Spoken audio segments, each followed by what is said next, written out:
Y a la Escuela de Ingenieros de Antioquia, un amigo de esta casa, una de las personas que mejor ve la economía en el país, el doctor José Manuel Restrepo. Doctor José Manuel, muchas gracias por darnos unos minutos. Buenos días. Muy buenos días, Luis Carlos. Un saludo a usted y a todos los oyentes de la FMRCN. Es muy grato estar aquí.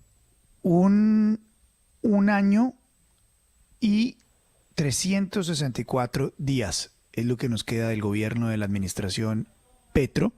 Han pasado 2 años. Nuestro tema del día es numeral 2 años de. Doctor José Manuel, estos 2 años ¿de qué son en términos económicos? ¿Buenos, regulares o malos? Yo diría agridulces, Luis Carlos. ¿Y por qué agridulces?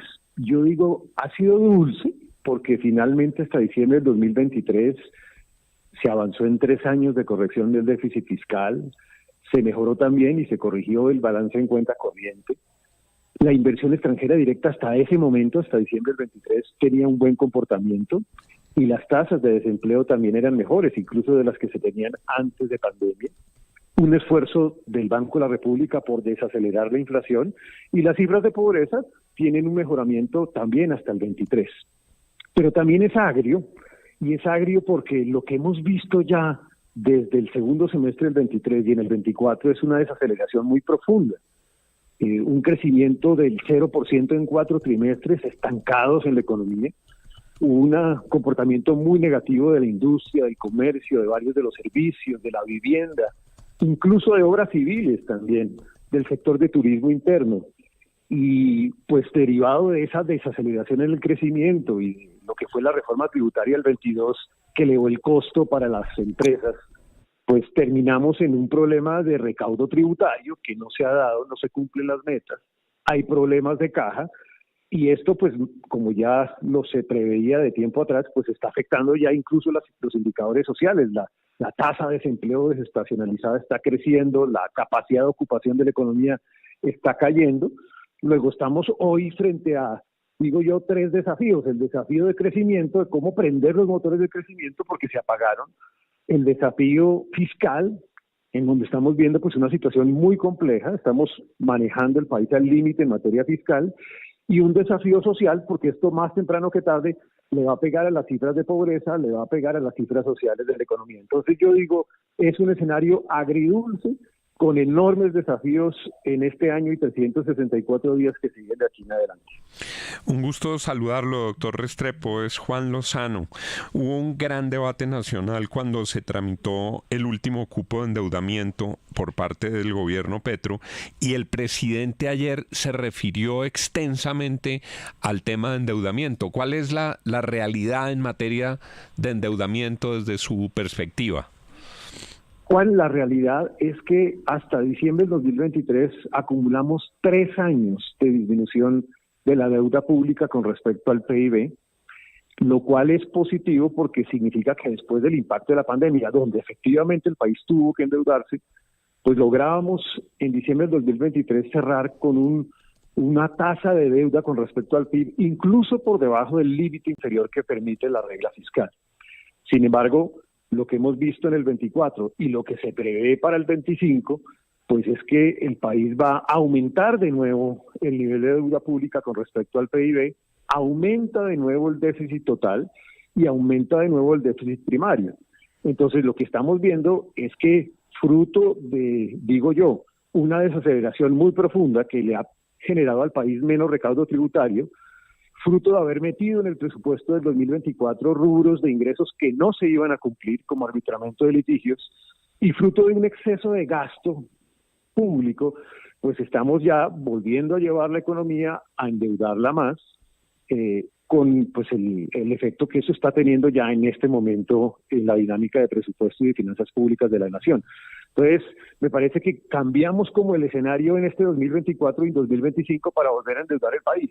Y las cifras son contundentes. Si usted revisa 2024, 2023 y 2025, el gasto público de Colombia crece en 117 billones de pesos, casi 7 reformas tributarias, y crece al 20% anual. Eso es insostenible. Es decir, en un escenario fiscal difícil, ver que el país aumenta en gastos burocráticos y en transferencias casi 20% anual, pues es demasiado alto.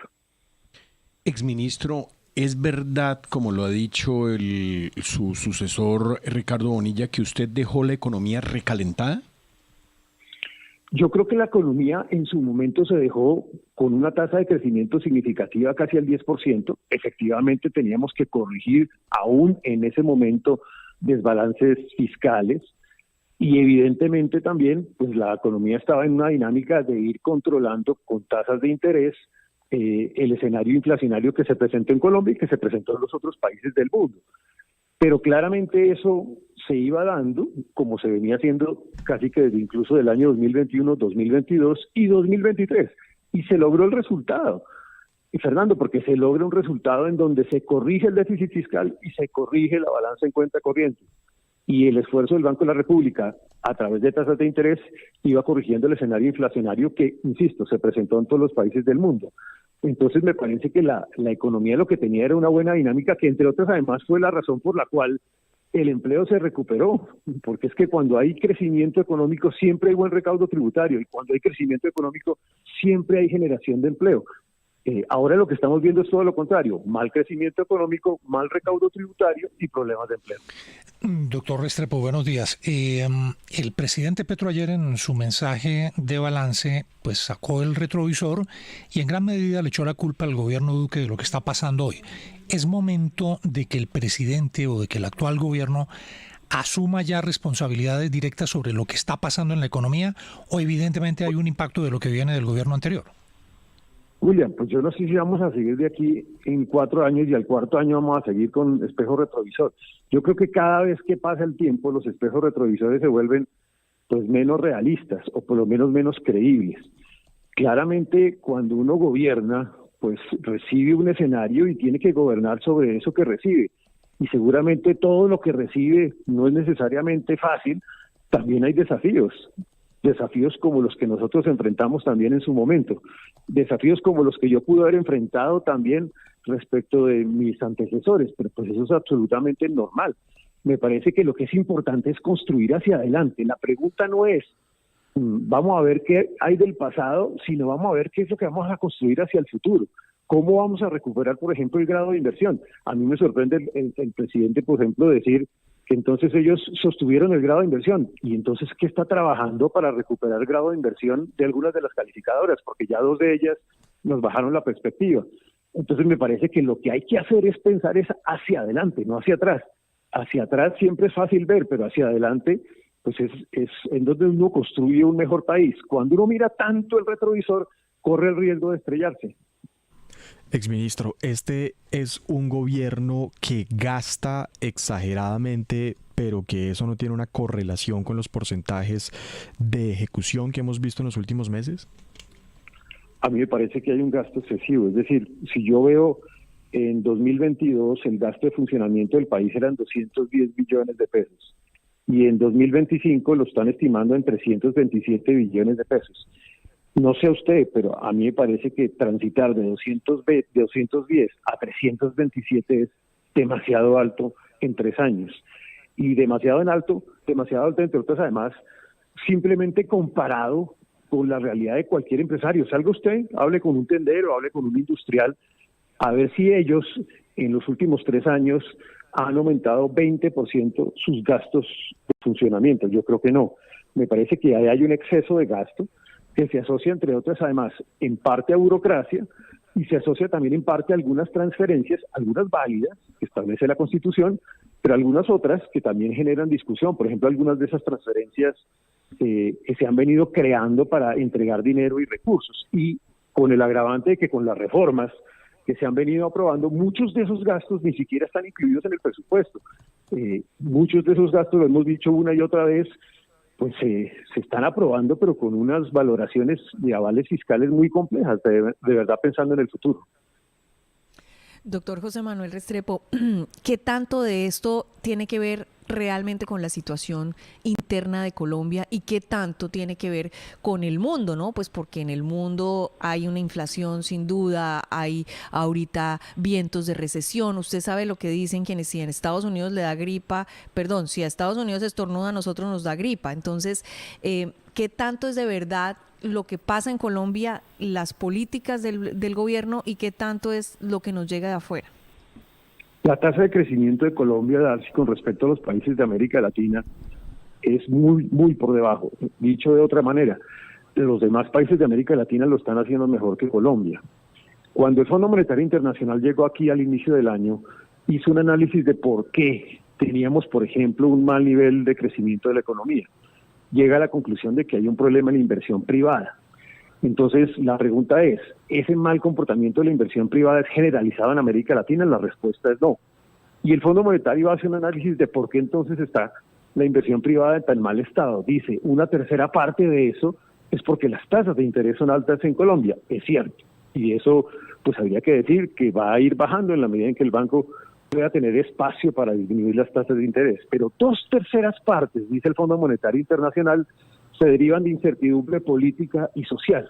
La pregunta es, ¿quién está generando la incertidumbre política y social? Pues el propio gobierno. Y la está generando con mensajes equivocados.